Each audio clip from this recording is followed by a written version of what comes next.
청산하라. 그리스도인답게 과거를 청산하라. 다시 한번 그리스도인답게 과거를 청산하라. 그리스도인답게 과거를 청산하라. 네, 그리스도인답게 과거를 청산하라라는 제목으로 우리 창세기 42장의 본문을 가지고 은혜를 나누기 원합니다. 여러분, 과거 청산이라는 말이 있죠. 여러분, 이거 확실하게 하지 않으면 결국에 그로 인해서 발목 잡히게 되는 것입니다. 여러분, 독일이라는 나라가 있습니다. 이 독일이 2차 세계대전에서 패망한 패망국이에요. 그리고 전쟁 이후에 그 전쟁을 일으키고 전쟁에서 패망한 그 대가를 치르는 게 굉장히 혹독했습니다. 천문학적인 막대한 배상금을 치렀어요. 그리고 그 배상금을 수년에 걸쳐 그것을 치르면서 이 나라는 거의 망하다시피 했습니다. 거덜났었습니다. 그리고 이 독일이라는 나라가 2번이나 세계대전을 일으켰기 때문에 이 독일이라는 나라에 대한 그 인식이 매우 안 좋았습니다. 그리고 독일 사람에 대한 주변 국가에 대한 주변 국가의 피해의식이 상당했죠. 저들 나라 때문에 우리는 전쟁을 했고 수많은 사람들이 죽었으니까 여러분, 독일 사람들이 그렇게 고깝게 보일 리가 없는 거예요. 여러분, 그런데 이 독일이 그때부터 일어서기 시작하는데요. 인구 8천만의 나라예요. 그런데 현재 세계 4위의 경제 대국이고요. 그리고 유럽에서는 최고의 지도력이 있는 나라, 가장 막대한 영향력, 경제, 사회, 문화, 정치 모든 곳에서 유럽에서 최고의 영향력을 가지고 있는 나라가 바로 독일입니다. 뭐 말로 더 설명할 필요가 없는 나라죠. 여러분, 어떻게 이 나라가 이렇게 일어설 수 있었을까? 여러분, 다른 것이 아니에요. 독일은 과거를 청산했어요. 여러분, 1970년도에 일어났던 일인데요. 독일의 그 당시의 수상 빌리 브란트라는 독일 수상이 폴란드를 방문합니다. 그리고 거기서 유대인 학살 기념비를 찾아서 거기에 헌화하고, 그리고 폴란드 문명 용사의 무덤 앞에 묵념을 하거든요. 일종의 그 나치의 만행을 사죄하는 어떤 의식의 자리였습니다. 그런데 그때 아무도 예기치 않은 그런 사건이 일어나는데요. 그 유대계 폴란드 무명 용사의 무덤 앞에 그 묵념하고 있던 독일의 수상 빌리 브란트가 그 자리에서 무릎을 꿇습니다. 때는 12월 한겨울이었고 그 바닥은 차가운 콘크리트 바닥이었어요. 그 차가운 콘크리트 바닥에 한 나라의 수상이, 최고 권력자가 무릎을 꿇고 진심으로 참회하고 눈물까지 흘리면서 용서를 구합니다. 모두가 깜짝 놀랐어요. 설마 수상이 거기에 무릎을 꿇을 줄 몰랐어요. 그리고 이 빌리 브란트의 이 모습이 전 국가로 전해지고 타진되면서 피해를 입은 그 모든 나라들, 그리고 당사자인 독일의 국민들도 그 수상의 진심 어린 그 사죄하는 모습 속에 다 같이 눈물을 흘렸어요. 여러분, 그런데 아십니까? 이 빌리 브란트라는 독일의 수상은 과거 히틀러에 맞서서 싸웠던 사람이었어요. 반히틀러 전선을 주도하면서 히틀러가 그렇게 나치의 이 전쟁을 하면서 만행을 저지르는 것을 저지하기 위해서 싸웠던 당사자였어요. 그런데 자신이 독일의 수상이 되자 마치 그 히틀러의 만행이 자기가 저지른 만행처럼, 자기의 죄처럼 자신의 나라의 만행에 대해서 진심으로 사죄하면서 눈물을 꿇었던 거예요. 여러분, 이게 과거 청산이에요. 과거 청산은 덮어놓고 넘어가는 게 아닙니다. 여러분, 그리스도인이 하나님 앞에 회개를 하면 과거의 죄는 하나님께서 용서를 해주십니다. 그런데 그렇다고 하나님 앞에 하나님께서 나의 죄를 용서하셨다고 나의 죄가 이 땅 가운데서 그냥 끝내버리느냐? 여러분, 그게 아니라는 거예요. 그리스도인은요, 내가 죄를 지은 그 상대에게, 여러분, 그 상대가 나로 말미암아 그 아픈 상처가 아물지도 않았는데 나는 하나님 앞에 회개를 했으니까 끝났어. 여러분, 이렇게 하는 게 아니죠. 어떻게 하는 것입니까? 상대에게 무릎을 꿇어 용서를 빌어야 되는 거예요. 그리고 그 상대가 내 손을 잡아 일으켜서 이제 그만해 할 때까지 사죄하는 거예요. 그래서 그 사람 앞에서 분명하게 과거 청산을 이렇게 해야 하는 것이에요. 혹시 내가 죄를 지었는데 그 죄를 상대가 인식하지 못하고 있는 비밀리에 지은 죄가 있다면 여러분 그리스도인은 어떻게 해야 합니까? 그 당사자에게 찾아가 이실직고에 해야 하는 거예요. 아무도 모르니까 그냥 넘어가는 게 아니에요. 만약 여러분이 과거를 깨끗하게 청산하지 않고 그 죄에 대해서 용서를 구하지도 않고 대가를 지불하지도 않고 그렇게 간편하게 끝내고 넘어가려고 하고 하나님 앞에 그냥 용서를 구했으니 끝났다 이런 식으로 넘어가려고 한다면 하나님은 여러분의 죄를 용서하실 테지만 하나님은 그 죄값에 대해서 청산하시도록 하나님께서 나서실 것이에요. 여러분 그 죄값에 대해서 여러분이 그 죄를 생각할 때마다 두렵고 염려가 되고 가슴에 양심의 가책을 받으실 거예요. 그리고 어떤 일을 하고서 뭔가 일이 꼬이고 잘 안 될 때마다 두렵고 자꾸 그 일이 걸리게 되실 거예요. 그리고 앞으로 미래를 향해서 다가오지도 않은 그 미래에 대한 어떤 두려움과 염려 가운데서 이상하게 미래가 어둡게 느껴지고 그렇게 되실 거예요. 이걸 해도 안 될 것 같고 저걸 해도 안 될 것 같고 어두운 그림자가 인생을 드리우게 되는데 여러분 이 모든 것이 어디서 기인된 건 줄 아십니까? 하나님께서 과거를 청산하라고 우리에게 주어오신 하나님의 압박이에요. 과거를 청산하지 않으면 성령 하나님은 여러분을 지지하지 않습니다. 그래서 여러분의 주인이 되고 계신 그 성령 하나님이 여러분에게 두려운 마음, 염려하는 마음 그대로 내버려 두시고 그래서 여러분의 마음이 절대로 편할 수가 없어요. 그래서 하나님에 의한 타의적인 과거 청산이 이루어지기 전에 어떻게 해야 합니까? 스스로 그 과거를 청산해야 하는 것이에요. 여러분 오늘 2017년의 마지막 주일 예배입니다. 여러분 그리스도인답게 과거를 청산하세요. 그리고 은혜를 받고 용기를 얻어서 그 과거를 청산할 수 있는 그런 용기와 또 위로를 받는 그런 주일이 되기를 주님의 이름으로 축원합니다. 그리고 요셉은 지금 애굽의 국무총리가 되었습니다. 30살의 나이에 총리가 되었는데 요셉은 17살의 나이에 형들에게 버림받고 노예로 왔습니다. 애굽으로 팔려왔습니다. 여러분 그때부터 비참한 인생을 살아왔고 우리가 지금까지 말씀을 들으면서 요셉의 인생을 계속해서 주목해 왔습니다. 그런데 정작 우리는 그 요셉을 그렇게 만든 장본인들, 그렇죠? 요셉에게 그렇게 피해를 주고 죄를 지었던 당사자들, 그 요셉의 형들을 주목하지 못했잖아요. 요셉의 형들이 요셉을 팔아넘긴 그 죄, 여러분 사실 그 죄는요 하나님의 원대한 계획 가운데 있기도 했었어요. 그래서 하나님께서 그 요셉을 애굽으로 데려와서 요셉을 애굽의 국무총리로 그렇게 만드시고 결국에 그 나라의 일만 7년의 대환란, 7년의 대기근을 대비하게 하시는, 그래서 하나님의 장구한 그 이스라엘 400년 역사 속에서 하나님 그런 계획들이 다 여기 담겨 있던 거예요.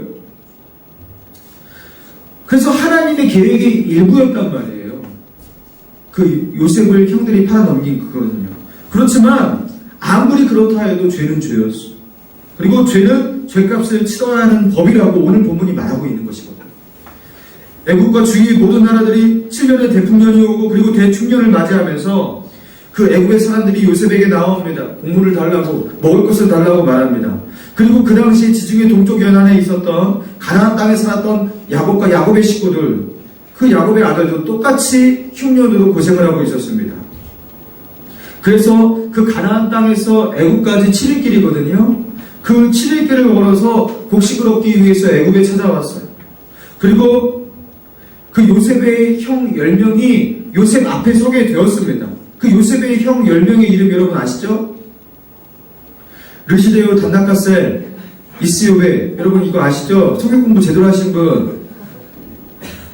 루벤, 시므온, 유다, 레위, 그쵸? 다 아시죠? 단나카셀, 단, 납달리, 갓, 아셀, 이스요베, 이사갈, 스불론, 여러분 다 아시죠? 여러분 10명의 이 형들이 요셉을 찾아와서 이렇게 서 있는 거예요. 여러분 요셉은 단번에 알아봤습니다.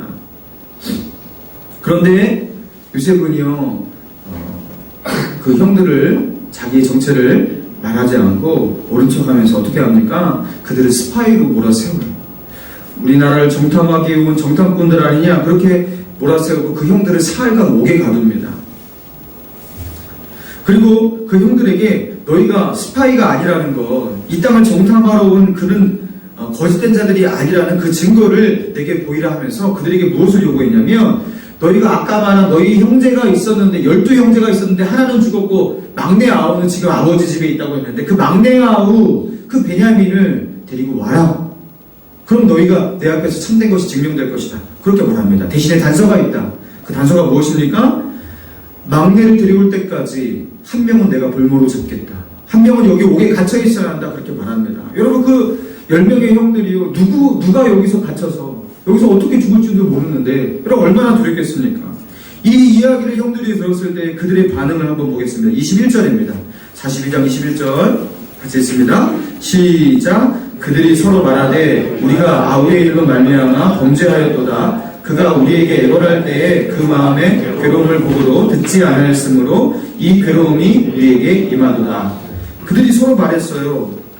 우리 아우의 일로 말미암아 범죄하였도다. 아우의 일이 뭘 말하는 거죠? 요셉을 팔아넘긴 그 사건을 말하는 거죠. 양을 치는 형들을 찾아와서 요셉이 찾아왔는데 그 요셉이 항상 마음에 안 들었잖아요. 그 요셉을 잡아 죽이려고 하다가 차마 죽이지는 못하고 그 웅덩이에 빠뜨려놓던 그 요셉을 끌어갖고 그 이스마엘 상인에게 팔아갖고 그 어디까지 갔어요? 애국까지 갔던 거 아니에요? 그 보디발의 집에서 노예로 살았던 거잖아요. 여러분, 그 사건을 말하는 거예요. 그가 우리에게 애걸할 때에 그 마음의 괴로움을 보고도 듣지 아니하였도다. 그러니까 요셉의 형들이 지금 이렇게 서로에게 말하고 있거든요. 우리가 그날 요셉이 우리에게 애걸할 때에 그 마음의 괴로움을 보고도 우리가 요셉의 말을 듣지 않았어. 서로 말하고 있는 거예요. 여러분, 뭘 말하는 겁니까? 지금 20년이 넘도록 지났어요, 이 사건이. 근데 20년의 시간 동안 요셉이 자신들에게 한 번만 살려달라고, 형들 나한테 왜 이러냐고, 제발 이러지 말라고 하면서 애걸하면서 눈물로 호소하는 그 요셉의 그 호소와 그 애걸이요, 눈에서 잊혀진 적이 없었던 거예요. 우리가 그 요셉을 외면했다. 그리고 결국에 우리 아우를 돈을 받고 팔아넘긴 사건이었다. 그리고 그로 말미암아 아버지 야곱이 그렇게 탄식하며 울며 결국 우리가 그 죄를 저지른 그 죄의 대가를 이렇게 지고 있구나 하면서 그렇게 말하고 있는 거예요. 그 마음의 괴로움을 보고도 듣지 아니하였고 이 괴로움이 우리에게 임하도다. 그때 요셉의 그 괴로움이 자신들에게 전이가 되어서 우리가 요셉을 팔아넘겼는데 결국에 우리가 이렇게 팔리게 되는 겁니다. 이런 고백을 하고 있는 것입니다. 요셉은 지금 형들을 어떻게 하려고 했던 건 아니었어요. 죽이거나 어떤 보복을 하려고 했던 것이 아니었습니다. 그런데 이렇게 어려운 사건, 힘든 사건, 인생의 위기가 찾아올 때마다 항상 그들은 어떤 생각을 하게 되는 거예요? 그때 그 요셉이 생각나요. 이제 피값을 치르게 되는구나. 이제 그 죄값을 내가 받을 때가 되는구나. 여러분, 20년 세월 동안 어려운 일이 있을 때마다 때로는 자기 자식이 아파갖고 그쵸? 응급실을 보낼 만큼 그렇게 고생하고 있을 때 하나님께서 그 죄값으로 내 아들을 데려가시지 않을까? 여러분, 날마다 이 생각하면서 살았던 거예요. 그리고 형들의 대화가 이어지면서 이렇게 말하죠. 22절입니다. 22절 우리 같이 한번 읽어볼까요? 시작. 르우벤이 그들에게 대답하여 이르되 내가 너희에게 나이에 대하여 죄를 짓지 말라고 하지 아니하였느냐. 그래도 너희가 짓지 아니하였느냐. 그러므로 그의 피값을 치르게 되었도다 하니. 자, 르우벤이 이제 그들한테 말해요. 그러게 히브리 말로 했던 거. 히브리 말로 요셉이 그걸 다 알아듣지도 못하는 줄 알고 이제 이집트 사람은 히브리 말을 안 썼으니까요. 히브리 말로 그러게 내가 그때 너희 요셉에게 그렇게 해하지 말라고 내가 말하지 않았더냐. 그런데 너희가 결국 내 말을 듣지 않고 이제 요셉을 그렇게 팔아넘긴 그 죄값을 우리가 치르게 되었도다. 그러면서 이 이야기를요, 르벤이 하는 말과 그 형제들의 그 모든 말을 누가 듣고 있었어요? 요셉이 듣고 있었어요. 24절에 요셉이 그들을 떠나가서 울고, 여러분 이 이야기를 듣고 어떻게 안 울겠어요? 다시 돌아와서 그들과 말하다가 그들 중에서 시므온을 끌어내어 그들의 눈앞에서 결박하고. 여러분 이거 굉장히 재미난 이야기예요. 여러분 그 형제들의 대표로 요셉이 시므온을 지목합니다. 그리고 시므온을 결박해서 옥에 가두게 합니다. 여러분 왜 시므온이었을까? 여러분 한번 생각해 보세요. 왜 형제들의 대표로 시므온을 결박했을까? 제가 르시레우 단나가셀 이스요베라고 그랬죠. 르우벤이 장자였어요. 근데 장자였던 르우벤이 의사의 결정에 가장 주도적인 역할을 했을 거라고 요셉은 20년 동안 매일같이 생각했을 거예요. 나한테 그렇게 잘해줬던 르우벤이 결국에 형 르우벤이 그것을 말렸으면 동생들 듣지 않았겠나 이렇게 생각했을 거 아니에요. 근데 하는 얘기를 듣고 보니까 르우벤이 내가 너희한테 하지 말라고 했잖아. 내 말을 안 들었어 하면서 그렇게 얘기한 걸 들은 거예요. 그때 요셉은 모든 오해가 다 풀렸던 거죠. 아, 르우벤이 아니었구나. 르우벤이 아니고 그 자리에 르우벤은 없었구나. 그러면서 그 뒤로 주목되는 차자가 누구예요? 르시레유잖아요. 시므온입니다. 시므온이 둘째 형이잖아요. 그러면서 시므온이었구나. 시므온이었어 하면서 하는 거예요. 그 시므온 잡은 거예요. 둘째 형 시므온 잡은 거예요. 시므온을 결박하고 벌무로 잡았어요. 여러분, 그러면서 20년의 한이 서려 있는 이 이야기가 이제 청산되는 이 과정이 시작되고 있는데요. 사랑하는 여러분, 이 본문의 이 말씀을 통해서 하나님께서 우리에게 뭘 말씀하고자 하시는 것입니까? 여러분, 세상 법정에서는 공소시효라는 게 있죠. 시간 지나면 살인죄를 지건 어떤 죄를 지건 공소시효가 지나면요, 그 사람 체포하고 감옥에 쳐넣을 수가 없어요. 그 죄를 물을 수가 없어요. 공소시효라는 게 있습니다. 여러분, 그런데 하나님에게는 공소시효가 있다 없다? 20년이 지났는데도 공소시효가 끝나지 않아요. 하나님은 끝까지 그 죄를 추적하고 그 죄의 죄값을 치르게 하시는 하나님이라는 거예요. 그 죄를 회개하고 뉘우치는 온전한 사죄의 행위가 있어야 하고 그 죄의 대가를 치러야 합니다. 결국에 요셉의 형들은 요셉으로 말미암아 20년 동안 죄책감 속에 살았고 불안과 어두움 속에 살아야만 했고, 그리고 결국 요셉 앞에 섰을 때에도 드디어 죄값을 치른다. 항상 이랬을 거 아니에요.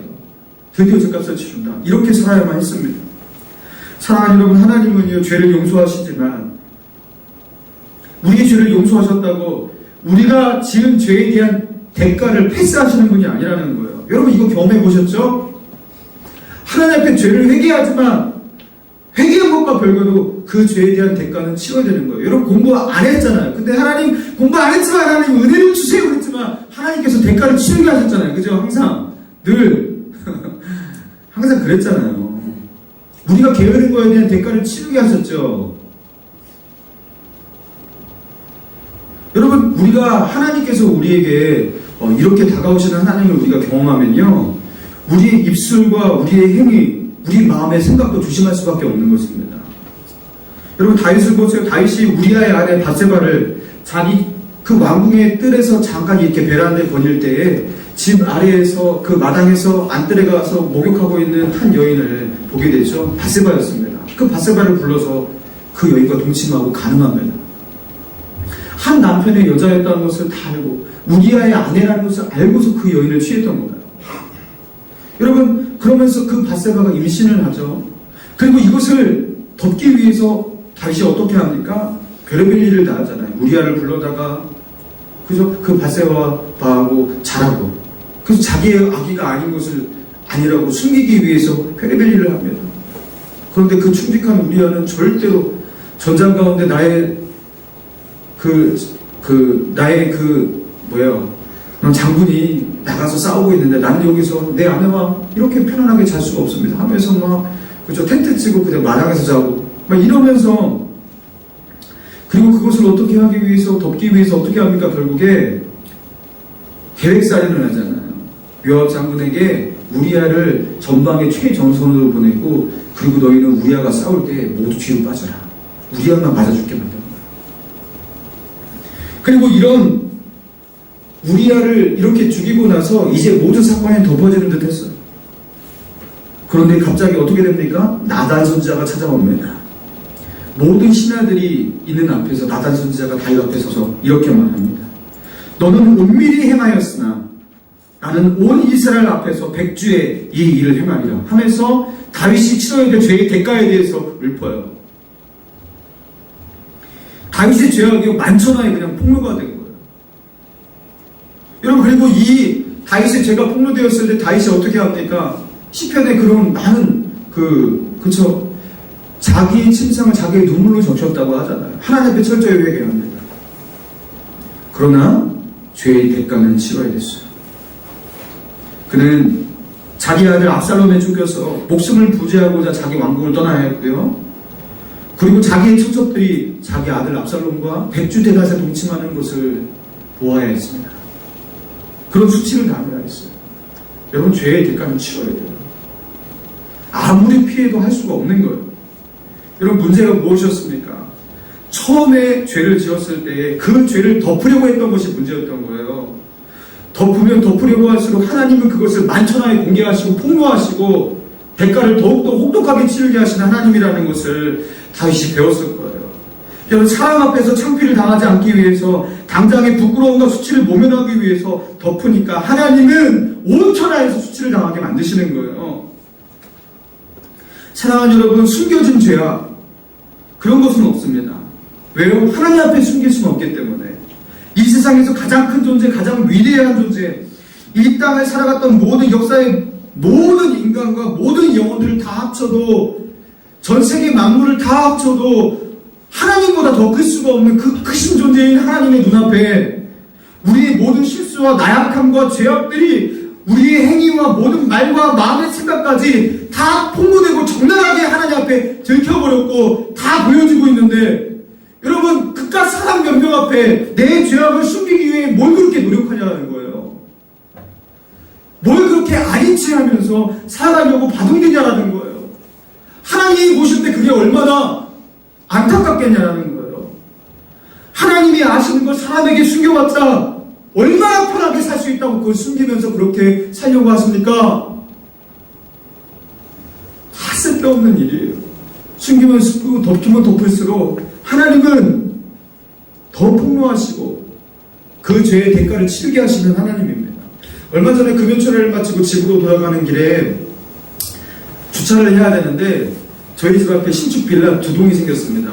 지하 그 1층에 이렇게 주차할 수 있도록 크게 이렇게 만들어 놓잖아요, 빌라들.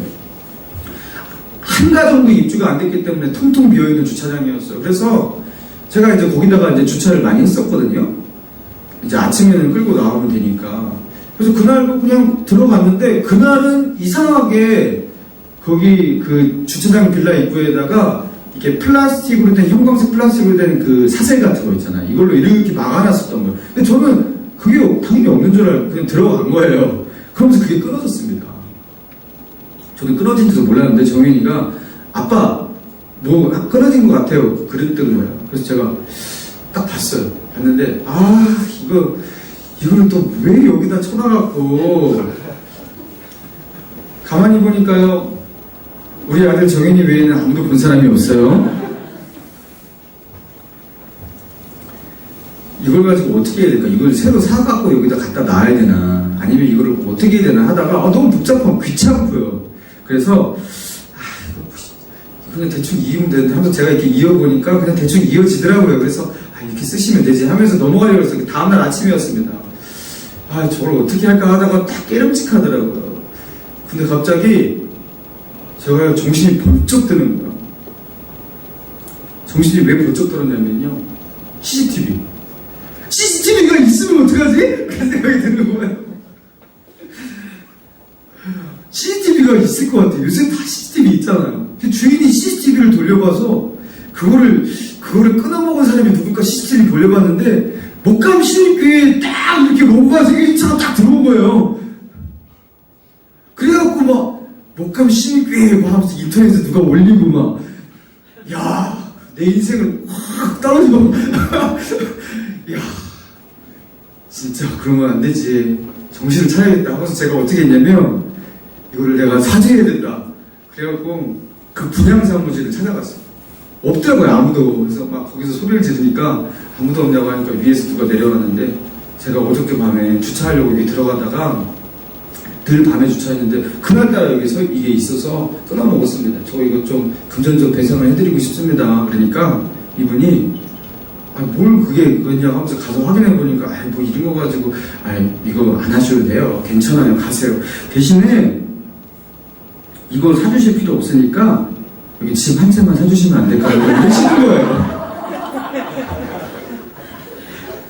제가 돈이 있으면 그걸 사드리고 싶은데 지금 돈이 조금 부족해서 안 되겠습니다 하고서 제가 나왔습니다. 죄송합니다 하고. 여러분, 왜 CCTV가 정신을 번쩍 들게 만들었을까? 너무나 명백한 범죄의 기록이 남아있는 거예요. 지울 수가 없는 거예요. 넘어갈 수가 없는 거예요. 사랑하는 여러분, 우리가 어린 신앙일 때, 초보적인 신앙일 때 하나님을 어떻게 대하냐면 하나님을 마치 허수아비 같이 봐요. 하나님이 명백하게 다 보고 계신데 그 하나님이 아무것도 할 수 없는 허수아비 같이 그렇게 보고 계시고, 하나님이 보아도 상관없고, 중요한 거는 사람들한테 들키지 않는 건데, 여러분, 이게 아주 초보적인 어린아이 신앙입니다. 사실은 하나님한테가 중요한 거거든요.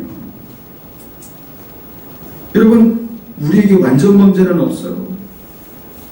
CCTV 명백하게 딱 기록되듯이 우리의 모든 일거수일투족이 하나님 앞에 그렇게 녹화되고 있고, 하나님은 그것을 지우지 않아요. 여러분, 그래서요, 그 죄를 청산하지 않으면 절대로 그 문제를 그냥 넘어갈 수가 없는 거예요. 어떤 사람에게 준 상처와 아픔이 있습니까? 여러분, 그거 넘어가지 마세요. 그 사람에게 상처 주고 그 사람은 골마하고 쓰러지고 있는 나는 행복하게 살아요. 여러분, 어떻게 하나님께서 그 사람을 그대로 가만 놔두겠습니까? 여러분, 그 사람에게 찾아가 용서를 구하세요.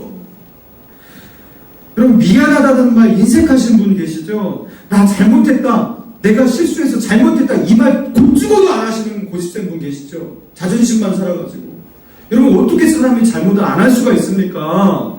늘 자기가 잘못했던 것도 핑계를 대면서 네가 이렇게 해갖고 내가 이렇게 했던 것이지 하면서 결국에 네 잘못이야 하면서 잘못했다는 말 곧 죽어도 하기 싫어하는 분 계세요. 하나님은 이런 사람의 인생을 절대로 가만두지 않으세요. 여러분, 잘못했다고 말하세요. 미안하다고 말하세요. 하나님께서 충분해서 당신이 몰아세우기 전에 내가 잘못했다고 말 안 하는 거예요. 돈 문제, 재정적인 부 깨끗하지 못한 적이 있는 분이 있죠. 여러분, 보상하세요. 하나님께서 그거 몇 배로 더 뜯어내십니다. 하나님 앞에 정직하지 않은 재정은요, 여러분 그거 회개하시고 여러분 그거 토해내셔야 됩니다. 안 그러면 여러분의 인생에 걸쳐서 하나님께서 그걸 토해내게 하실 거예요. 여러분, 제가 짧은 생을 살았지만 제가 경험해서 알아요.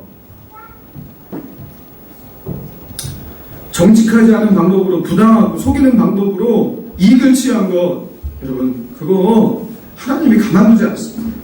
철저히 회개하고 그거 갚는 행위 하십니다. 상대를 혼자 미워하고 저주하고 멀리서 막 째려보고 뒤에서 헌담하고, 근데 그 사람은 당사자는 몰랐어, 그러니까 됐어, 이러시는 분 계시죠? 여러분, 그것도 하나님께서 그냥 넘어가지 않으세요. 그렇다고 그 사람한테 찾아가고 지난 수년의 시간 동안 당신을 그렇다고 미워했습니다, 여러분 꼭 이렇게 정연하게 말을 할 필요는 없지만, 여러분 철저하게 사죄하시고 그 사람한테 앞으로 정말 잘하셔야 되는 거예요. 여러분, 바로 잡으셔야 돼요. 여러분, 아브라함 링컨이 그 일리노이주 그 뉴살렘이라는 작은 도시에서 자파상을 하면서 영업 사원으로 일했던 적이 있었어요. 어렸을 때. 어느 날 링컨이 저녁 늦게 이 장사를 마치고서 하루 동안 이 수입을 결산하고 있었습니다. 몇 번이나 계산을 했는데도 그 숫자가 마지막에 맞지가 않았어요. 6센트가 남았어요. 6센트. 아주 작은 돈이죠. 그래서 이 6센트의 돈이 왜 남는 것인가 하면서 그 하루 이렇게 자기에게 왔다 갔다 손님들을 이렇게 회상해 보니까 단골 손님이었던 앤디라는 그 할머니가 있었는데, 이 할머니에게 거스름돈 6센트를 미쳐주지 않았구나라는 것을 깨닫게 되었습니다. 그저 링컨이요, 늦은 밤 가게 문을 닫고서 그 멀리 가게에서 멀리 떨어진 그 앤디 할머니 집을 찾아갑니다. 그리고 그 집 문을 두드렸습니다.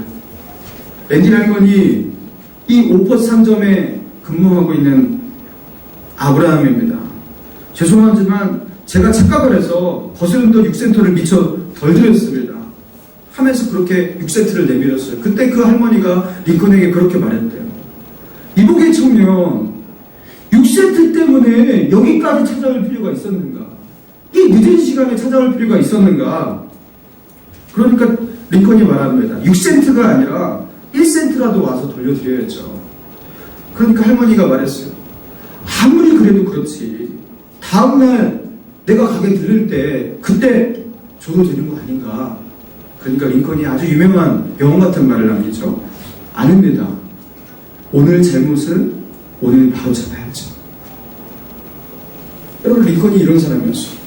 오늘 잘못은 오늘 바로 잡아야죠. 사랑하는 여러분, 2017년도의 잘못을 2018년도로 넘기지만 하는 거예요. 오늘 우리의 죄악을 미래를 향해서 넘기지 말라는 거예요. 오늘 바로 잡으세요. 하나님께서 우리에게 주신 그 기회, 시간 속에서 여러분 바로 잡으세요. 오늘 흘려야 될 사죄의 눈물을 내일 하면 되지, 나중에 하면 되지, 연기하지 마세요.